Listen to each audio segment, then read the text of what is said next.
지난 한 주 동안에 우리 교회 내에서도 아까 광고했던 대로 우리 또 김종구 집사님 또 장례 일정도 있었지만 또 추수감사절 기간 동안에 또 우리 여러 곳에서 또 추수감사절 디너 파티들을 또 있고 식사들 나누고 가족들하고 같이 아주 즐겁기도 하고 기쁘기도 하고 또 그런 분주한 한 주일간이었습니다.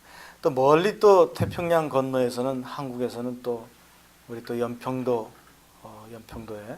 노스코리아에서 또 그냥 폭격을 또 이렇게 또 해가지고 몇 사람이 또 죽었죠.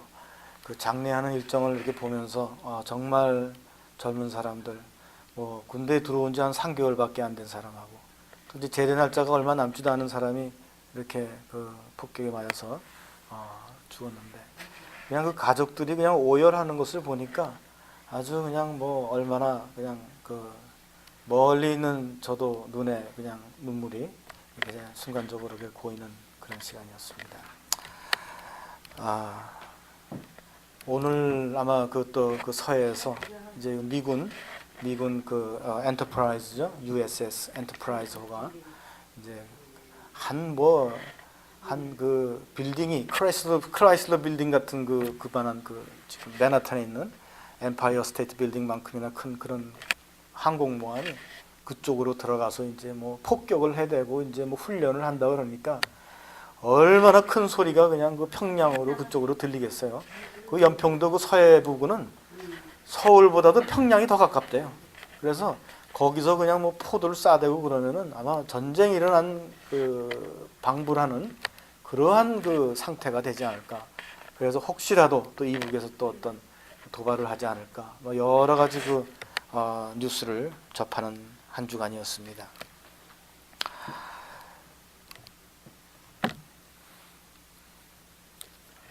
이렇게 한국에서 이런 큰 일들이 생기니까 미국 정부에서 엔터프라이즈라고 이렇게 항공모함을 그쪽으로 급히 파송을 했습니다. 대한민국 같은 동맹이고 그들을 도와주기 위해서 위급한 상황이라고 판단이 되었기 때문에 도와줘야 될 상황이라고 판단되었기 때문에 미국에서 오바마 대통령이 명령을 내려서 대한민국 서해로 큰 정말 웬만한 때에는 상상할 수도 없는 그러한 항공모함을 그쪽으로 파송을 한 것입니다. 우리가 이제 추수감사절이 지나고 이 첫째 주 다음 주는 우리가 대강절 이렇게 얘기를 하면서 크리스마스를 준비하는 것입니다. 우리가 이때가 되면은 크리스마스, 우리가 쉽게 얘기하면은 예수 그리스도 예수님의 생일날인데 세상에서 보는 자들의 모습으로 볼 때는 예수님이 이 땅에 태어나셨다. 하지만 또 다른 뒷부분으로 이렇게 봤을 때는 그날은 하나님이 자신의 하나인 분인 아들을 예수 그리스도를 이 땅에 파송하신 날이에요. 보낸 날이에요. 미국이 엔터프라이즈를 한국의 서해 위급한 상황이기 때문에 보냈던 것 같이 하나님이 우리 인간들의 살아가는 너무의 모습들이 죄로 그냥 빠져들어가는 그 모습 속에서 그냥 사단들이 그냥 악령들이 인간들을 그냥 자꾸 부패시키고 악하게 만들고 죄로 끌고 가니까 하나님이 예수 그리스도를 극파하신 거예요. 그 날이 무슨 날이냐? 바로 크리스마스랍니다. 구세주를 위험에 빠진 자들을 구원하기 위해서 하나님이 극파해서 보낸 그 날에 그분이 예수 그리스도인데 예수 그리스도를 이 땅에 파송해서 보낸 날.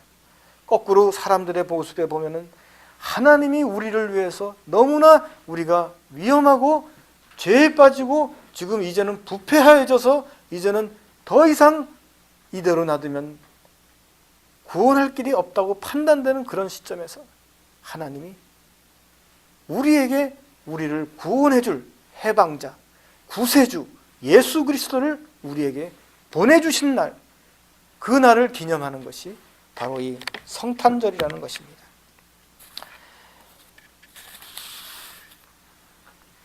우리가 인류가 얼마나 죄를 많이 졌으면 사실 우리가 지나간 오래된 세월 속에 사람들이 얼마나 못된 짓을 했는지를 우리가 다 알 수는 없죠. 하지만 우리가 성경을 들여다보면은 사람이 정말로 가만 놔두면은 좋은 일을 하려는 것보다는 나쁜 일을 하려는 그런 속성이 더 많은 것 같아요. 얼마나 못되게 놀았으면 그 노아 시대 때에는 완전히 홍수로 모든 인류를 다 그냥 쓸어버리지 않았어요. 하나님이 그렇게 인류의 그 못된 면을 보고 화가 나서 다 쓸어버리셨는데 나중에 쓸어버리시고 나서 하나님이 보기가 안 좋으셨어요. 그래서 이제는 앞으로 내가 너에게 이러한 것을 하지 않겠다. 물로 너희를 이렇게 시험하지 않겠다. 심판하지 않겠다고 하셨어요. 그러고 나서도 노아 시대 때부터 몇천 년이 지나고 나서 하나님이 인류의 그 못된 죄악과 악덕과 그냥 모든 것에 부패되는 모습을 보고 이제는 더 이상 또 안 되겠다 하셔서 하나의 구원의 그 항공모함을 보내주셨는데 그것이 누구냐? 예수 그리스도라는 것이. 그 예수 그리스도는 우리를 때리기 위해서 혼내주기 위해서 보내신 그 항공모함이 아니라 우리 인류로 하여금 하나님의 에덴 동산, 그 모든 하나님이 인류를 위해서 사랑해서 만들어 주셨던 그 에덴 동산으로 다시금 회복해서 갈 수 있게끔 그 길을 만들어 주기 위해서 예수님이 이 땅에 오신 것이. 이 땅에 오셔서 사람들에게 너희에게 주어진 선택이 있다는 것이. 너희에게 주어진 선택이 있는데 그것은 예수를 믿느냐, 예수를 믿지 않느냐 하는 딱 두 가지의 선택이 주어졌다는 것이. 오늘 본문의 빌립보서 1장 19절에 보면은 우리 사도 바울의 고백이 나옵니다. 19절에 이것이 너의 강구와 예수 그리스도의 성령의 도우심으로 내 구원에 이르게 할 줄 아노고. 예수 하나님이 우리를 다시금 에덴 동산과 같은 곳으로 우리를 데려가기 위해서 죄악으로 사탄에서부터 세상의 많은 죄악에서부터 우리를 구원해 내시기 위해서 우리에게 구원의 길을 얘기를 하시는 것이.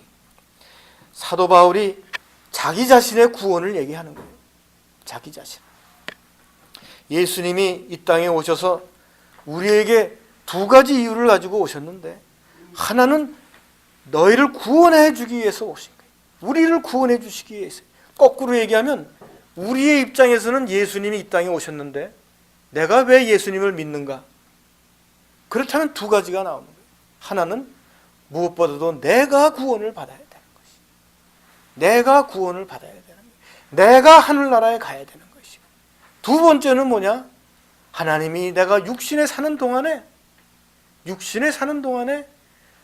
너도 구원을 받지만 너 이웃의 많은 너의 사랑하는 자들, 그들을 함께 또한 하나님의 나라로 데리고 오라는 그 두 번째의 그 사명이 있기 때문에 우리가 그 사명을 따라서 이 육신을 가지고 이 땅에 사는 것이라는 것입니다. 사도 바울이 자기의 구원을 받을 수 있는 첫 번째 방법은 내가 그것을 강구해야 된다는 것이. 하나님에게 예수 그리스도를 영접하고 나의 주님으로 영접하고, 그리고 그것도 내 맘대로 되는 것이냐?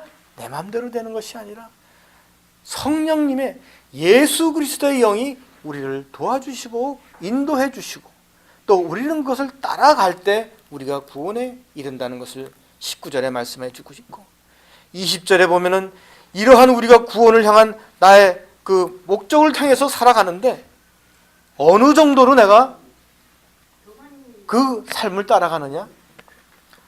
나의 간절한 기대와 소망을 따라 아무 일에든지 부끄럽지 아니하고 오직 전과 같이 이제도 온전히 담대하여 살든지 죽든지 내 몸에서 그리스도가 종기 되게 하려 함이니. 어느 정도로 얘기하냐면은 내가 살든지 아니면 죽든지, 장례를 치고 죽든지 상관없다는 거예요. 사도 바울은 도리어 그렇게 얘기했어요. 자기는 죽는 게 더 좋다 그랬어요.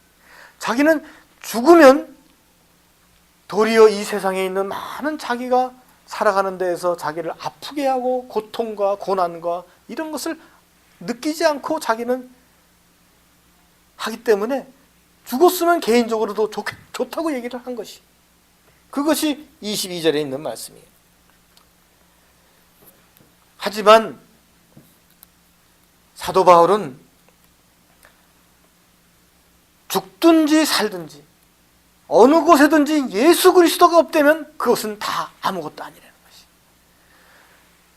것이. 살더라도 예수 그리스도가 있고 오직 예수, 죽더라도 오직 예수, 오직 예수가 살고 죽는 게 중요한 게 아니라 예수님이 나와 함께 하느냐 안 하느냐가 그게 중요하다고 오늘 본문에 우리에게 말씀을 주고 있는 것이에요. 이는 내게 사는 것이 그리스도니 내가 사는 것이 그리스도요 죽는 것도 유익함이니라. 자기가 죽어도 예수 그리스도와 함께 내가 죽기 때문에 도리어 자기는 육신의 어떠한 그 고난과 고통을 안 받기 때문에 도리어 좋다 하는 얘기예요. 하지만 그러나 만일 육신으로 사는 이것이 나의 일의 열매일진데, 하지만 내가 이렇게 육신을 가지고 살고 있다면, 하나님이 나에게 육신을 주고 살라 하신다면, 그렇다면은 나는 내가 이 사는 동안에 나의 모든 것인 예수 그리스도가 원하시는 그 뜻을 따라서 그 열매를 맺으면서 내가 살겠다 하는 말씀을 지금 22절에 주시는 것이고, 그리고 마지막 절에 내가 그 두 사이에 끼었으니, 내가 예수 그리스도와 이 땅에 같이 살 것인가, 아니면 내가 예수 그리스도와 함께 저 죽음 너머로 가서 살 것인가, 어디에 가서 살든 간에 상관없다 이거죠. 하지만 하나님이 나에게 생명을 주셔서 이 땅에 내가 살고 있는 지금, 나보고 지금 이 육신을 가지고 살라 한다면, 그렇다면 이 두 사이에 내가 끼어 있으니, 내가 떠나서 그리스도와 함께 있고 싶지만 죽어서 그리스도와 함께 천국에 가서 하나님의 나라에 가서 살고 싶지만 하나님이 나에게 주신 뜻이 있고 사명이 있기 때문에 내가 이 땅에 육신을 가지고 있는 동안에 나는 오직 예수 그리스도와 함께 이 땅에 사는 그 뜻을 따라서 내가 살리라 하는 말씀을 오늘 본문을 통해서 우리에게 주고 계시는 것입니다. 오늘 이 본문을 통해서 사람은 모두가 죽는다는 것을 우리가 알고 있습니다. 그리고 나도 분명히 죽는다는 것을 알고 있습니다. 언젠가는 내가 나의 육신의 장막을 벗어버리고 장례식장에 들어누워서 내가 하나님의 부르심을 받아서 천국으로 갈 것입니다. 내 숨이 끊어지면은 나의 육신은 무덤으로 들어가서 흙으로 바뀔 것입니다.